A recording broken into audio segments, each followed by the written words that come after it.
General ignorance tells us that for every great game, there's a bad one. The funny thing is that I just so happen to like a few really bad games. Guess I'm gonna have to talk about a list of 5 games that I love but everyone else hates. Brace yourself. These games are all modern, which means I'm only counting games released after 2005 and only games released on Xbox 360 or PlayStation 3. This is only my opinion, so before you sound off, at least watch the whole video.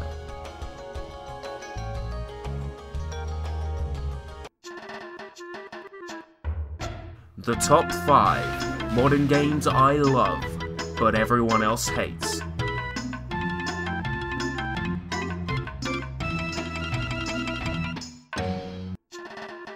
Number 5. Sonic Next Gen. I'm not going to pretend that this game is good, because we all know better than that. I mean, look at this shit.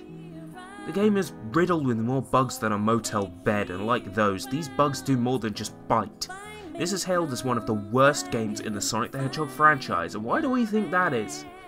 Because our expectations were too high. Forget that and ignore the bugs, and you'll be able to appreciate the game for what it is. Good, solid, fun.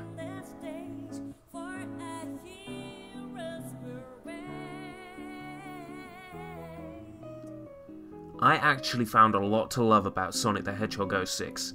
It was the first game I bought for my Xbox 360. As a matter of fact, I purchased this game before I even owned an Xbox 360. I bought it in the shitty cardboard case with the postcards for about £20 back in 2008, a few weeks before I bought an Xbox 360 pre-owned from a good friend who wanted to upgrade to the Elite. This game is my first experience with the Xbox 360 outside a few local Halo 2 matches that certainly weren't very memorable besides the fact I got my ass kicked. For a first experience, Sonic was everything I wanted. Fast, high octane. Yes, it breaks a bit, but I love it. I love it. Number 4. Kina Lynch 2, Dog Days. According to Florence and the Machine, the dog days are over. But with Kina Lynch 2, the madness was just beginning. Bought the game, keyed it into Steam, and well, the loading times are abysmal. The game also looks terrible with this dreadful YouTube video filter applied to every damn fucking thing. Look, is there any need for all this censorship in an 18-rated game? The visuals have this awful shaky cam jerk. Everything is so sharp and it looks like you're playing one big execution video. Wait a second, that's pretty awesome.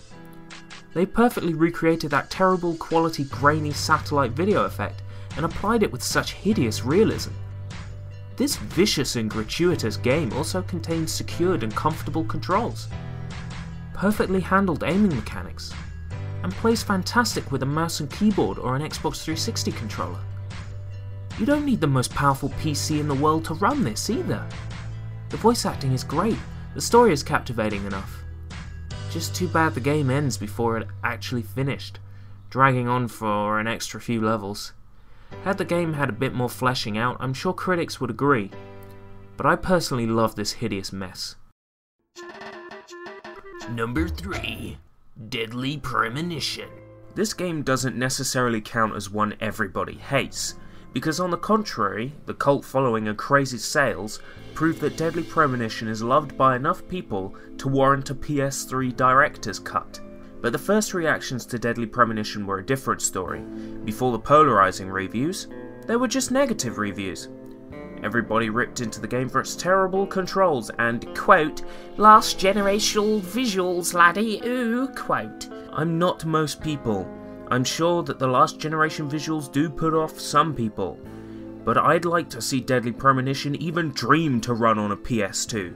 I had a lot of fun with this game. The key thing is to appreciate the visuals for what they do well, beautifully crafting a mise-en-scène to die for.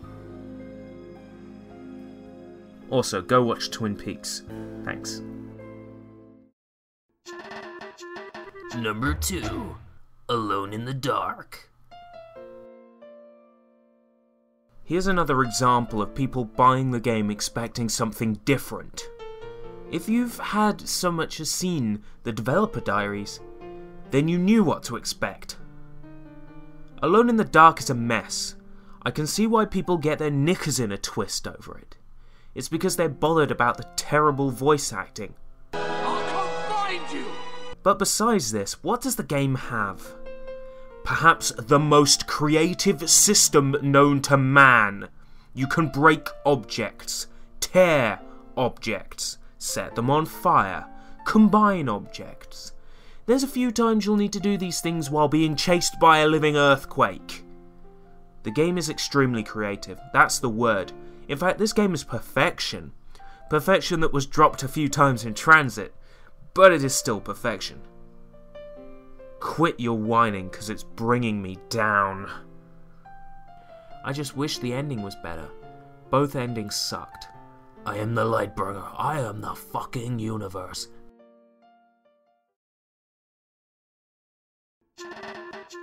Number 1. Nier.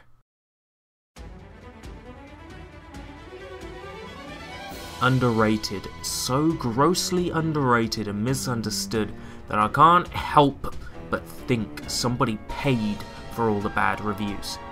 Sure, Nier's got one of the most confusing stories this side of Primer, but you have to stick with it. This isn't Final Fantasy XIII where you have to play for 40 hours before you finally get past the tutorial. The tutorial for Nier lasts 4 hours. The rest of the game another 6. You can beat this game over 2 sittings, you probably will. Every plot point you understood changes and mutates at an astonishing rate. Let's just say that suddenly you're the bad guy, and you're the biggest fucking moron to ever walk upon the planet's face. The combat isn't complicated, it is tight, responsive and clever. It weaves in elements of all different kinds of RPGs and games that don't even stray into the genre at all. Nier implements features from shoot-em-ups, action platformers and wide-scale adventure games, foraging from Monster Hunter, crop cultivation from Harvest Moon, and side questing from any MMO ever. It doesn't matter that the title looks like it belongs on PS2 because, well, does Final Fantasy VII now suck because it's been released on PS3 as an unchanged game? Of course not. It sucks because of all the things that made it suck to begin with. Age doesn't damn well matter and you know that. Nier might look a generation out, but as you already know with Deadly Premonition, you'd have to be an absolute idiot to let graphics dictate every game you play. The visual choices are artistically breathtaking and sap the plague out of your dark heart. Environments of this size and scale on the PS2 don't make me fucking laugh. Spend 4 hours with Nier, get sucked into it, hell. Just push on through for the story the first time around, trust me, you will not regret it. The hate is unwarranted. This RPG is amongst the very best, and especially so when it comes to merging everything together. Forget the latest Final Fantasy and those other sterile attempts. Play Nier, and experience how storytelling greater than any book can be delivered in video game format. With the way things are going, this may be the only video game ever produced, in the whole of time immemorial, to make me slow down and think, fuck, there's only one shot to this life thing. Thank you very much for watching. I'd appreciate it if you clicked that little like button there, or even that little thumbs down button if you think my video was particularly bad. Add it to your favorites, share it with all the people. I want to be popular. I'm not popular, nobody loves me. That's my top 5 modern games I love but everyone else hates. If you agree or disagree, please sound off in the comments, that's what it's there for. If 500 characters isn't enough, please post a video response. I would love to know what you think. Until next time, if we live that long.